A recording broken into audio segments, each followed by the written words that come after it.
Welcome to Grand Prairie Update. I'm Don Johnson. And I'm Terry Briggs. Here's what's happening in your city. It's a big day for some hardworking students in Grand Prairie. The city is giving them awards for helping Miles for Smiles, a fund drive for a special needs playground. Here at Florence Hill Elementary, Matthew Whitaker is the star. He raised $200 in quarters, more than any other student in the city. Did you know your son was going to be collecting that much money when he started? No, but we did honestly try, and my son is autistic with some other delays, and so we know that we'll be using the park quite a bit. Aziza, please come up and accept your award. The School for the Highly Gifted is also being rewarded as the hardest working classroom and school by bringing in more than $2,400. Achievement awards were also presented to Travis World Language Academy and South Grand Prairie High School. Overall, officials say $40,000 was donated during Miles for Smiles, most of it raised by the school district. All of the money will be used for Playground Adventures, a revolutionary 10-acre site that is part of the massive Epic at Central Park project. It's due to open next fall. Grand Prairie has paid tribute to one of its own with a unique honor. McFalls Park will be known from now on as the Gene Campbell Baseball Center, after the city held a dedication ceremony there. When I got the news that Gene had passed away, he had been to our facility about, a week and a half prior to that. Campbell was renowned for mentoring thousands of boys and men in Grand Prairie and beyond, teaching them about baseball and life over several decades. He first got involved with Grand Prairie Boys Baseball Incorporated in 1988 and built it into one of the top organizations of its kind in the country, running some of the largest tournaments in the U.S. as well as serving as its president. He was also the North Texas State Director for the United States Specialty Sports Association before he passed away in January. It amazes me what a round leather stitch ball can do. 5 ounces is what this thing weighs.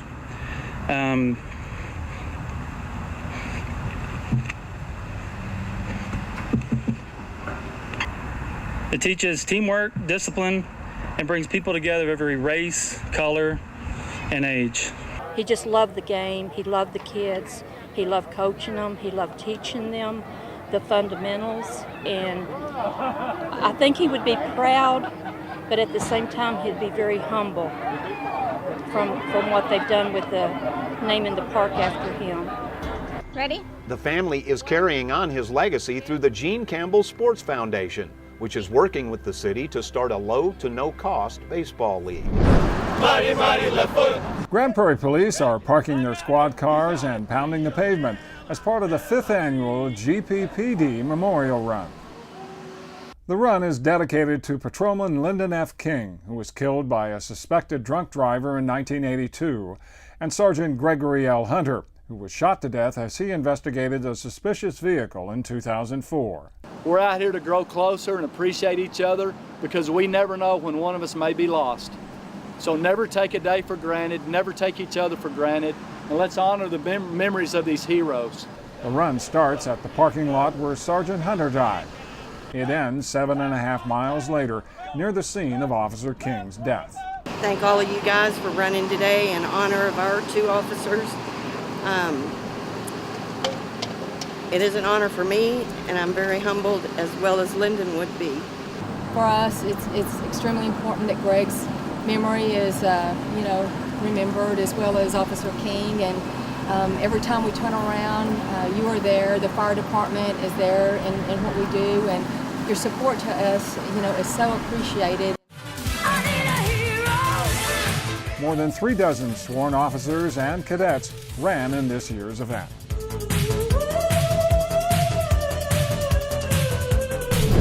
Hey, what a beautiful night in Nottingham.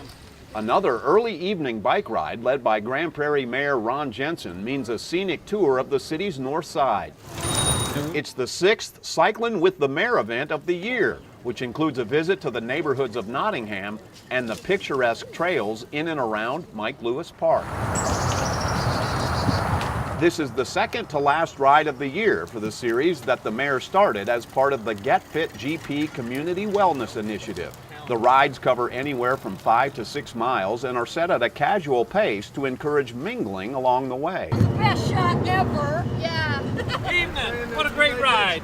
Each ride also covers a new route in a different area of the city, which may explain why it continues to enjoy so much appeal for so many of the participants. I live in Grand Prairie, and every time I see a new part of Grand Prairie, and it's all beautiful.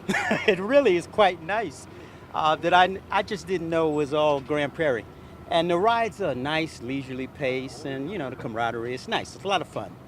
The last Cyclin' with the Mayor event of the year is November 21st and will feature a tour of the 2016-17 edition of Prairie Lights at Lynn Creek Park. For more information, go to gptx.org/getfitgp or grandfundgp.com. It's mosquito season, and that means the threat of Zika, chikungunya, and West Nile virus. The city of Grand Prairie is attacking the mosquito threat with a strategy called Fight the Bite. Here's how it works. Mosquitoes breed in standing water, so places that collect water are constantly monitored and treated with larvicide as needed. Abandoned pools are also checked and, if necessary, treated to kill larvae. Each week, 2 types of mosquito traps are set out across the city. One is for the mosquito that spreads Zika and CHIKV, the other for the biter that carries West Nile. The next day, the traps are emptied and the specimens are sent to a local lab to be tested for disease. Within 48 hours, the city is notified about positive samples, informs the public, and takes action. If Zika or CHIKV is found in a sample or there is a confirmed human case, a thermal insecticide fogger and a ground sprayer will be used to treat the property where the trap was set or the victim lives. The infection site and nearby properties will also be inspected for breeding sources that will be treated with insecticide. A truck-mounted sprayer will then apply insecticide to the surrounding neighborhood. We need to look closely at possible breeding sites because these mosquitoes aren't flying from a mile away. They're probably born in that yard or in the yard next door. They don't travel far. They usually breed, live, and die within that 150-foot radius. When there is a positive West Nile sample or infection, the city will continue to respond with 2 nights of ground spraying in the neighborhood where the sample was trapped or the victim lives. Grand Prairie residents can do their part to fight the bite by following the 4 Ds. Use mosquito spray with DEET when you're outdoors, day or night. Wear long sleeves and pants when you're outdoors. Drain standing water around your home. Avoid being outside at dusk or dawn when mosquitoes are most active. People just need to get into the habit of spraying mosquito repellents every time they leave the house because we have the biters at dusk and dawn, but we also have the Aedes mosquitoes that carry Zika and CHIKV and dengue and other diseases. Those are daytime biters. So people just need to make sure that they spray every time they leave the house. You can find more information about the city's mosquito strategy online at gptx.org/fightthebite. That's it for this edition of Grand Prairie Update. Hope you'll join us again next time.